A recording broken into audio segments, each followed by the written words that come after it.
Hi there, Dave here, how are you? I've had someone ask me about my docking station here, so I thought I'd run you guys through it.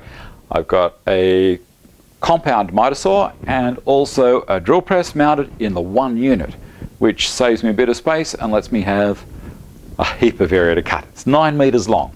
Here we go.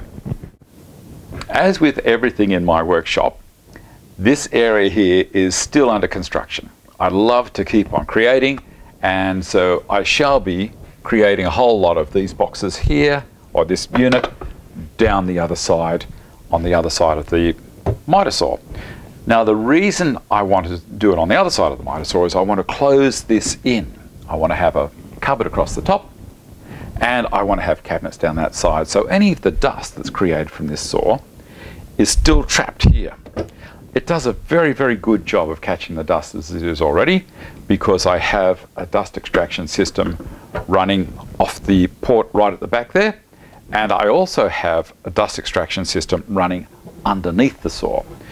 So I have a slot across the back, and you'll be able to see a photo of that, and I have a 5-inch line running from my high volume low pressure system running up underneath that collection box. Now the box is around 5 inches deep, and it has a 5-inch dust port glued to the underside of the box. The slots that I've put in the top of the box equal the surface area of a 5-inch circle. So I'm not reducing the airflow at all, although there may be a little bit of static pressure reduction because the slots aren't as open, they are elongated. That dust port is connected to my dust extraction system, and it works really, really well. I have this brush here, because if there's a little bit around the edges, I can just give it a touch up. But you know what? Most of the stuff's caught. Been a nice saw, but in time it will be replaced with something that's going to give me more travel forwards, possibly a Capex. We'll see what happens. On this docking station, the reason it's so big is because you've got to remember I've come from house construction. I haven't come from joinery, although I did my time as an apprentice carpenter and joiner, but I went cottage.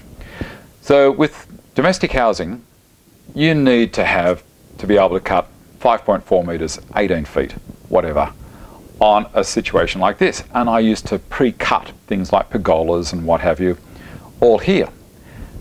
So then I'd just do it as a kit, and I'd take it to site and just assemble the whole thing. Now, since I don't have to do that anymore, it's overkill, but what the hell, I still like to be able to cut a long piece of timber if I want to. I've got the room, why not use it? You can see just here, I've got these sliding stops. Now, they run along this back fence, and the fence has got a T-track screwed into it. I rebaited it in and screwed it in. And then, as I say, I've got the fence that slides along, the stop that slides along, T-bolt and a nut there, and that's locked him in nice and tight. And I've also got a tape on the top with a cursor over the top of the tape. And the cursor is also adjustable, so I can get it spot on. Now, a lot of people, myself included, were wondering, you know, how the hell am I going to do that? Shouldn't I have a tape all the way up to here? And then I was looking at other people's workshops, which I do, you're looking at mine now, and then I realized it's so easy.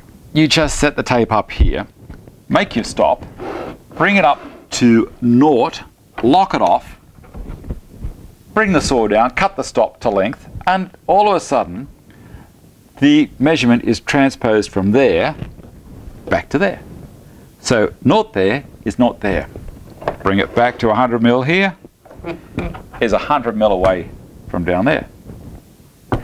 That ain't rocket science. Anyway, so there you go. That's how I did it, and I'm proud of it.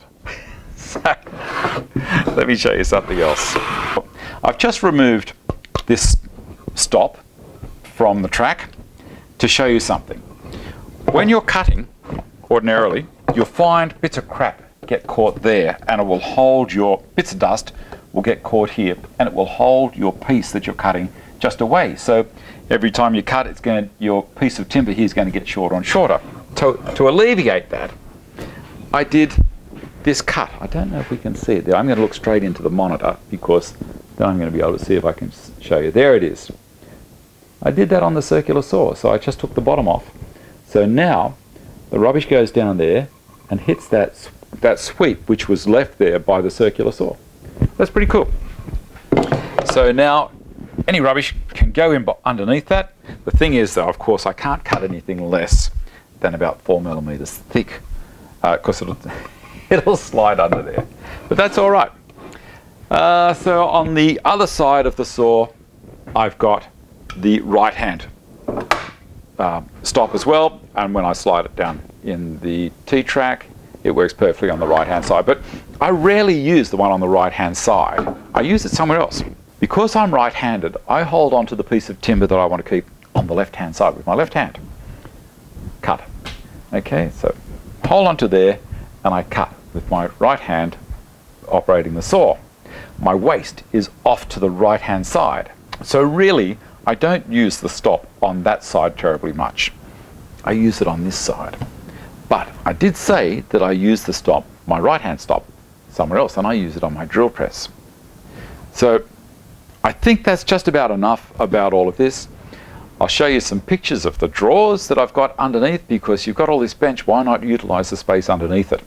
And I've done that in such a way where I've got things that are pertaining to what I use up here get stored underneath.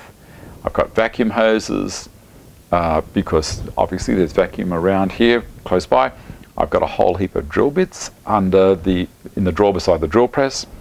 I've got an absolute rubbish drawer, which everything just gets dumped in. Pencils, rulers, safety glasses, all that kind of stuff lives on the right hand side of the circular saw. And then I had all these other drawers. I had this great idea, you know, I'll build all these drawers and I'll have all this space. And you know what? They attract, they're magnets for rubbish.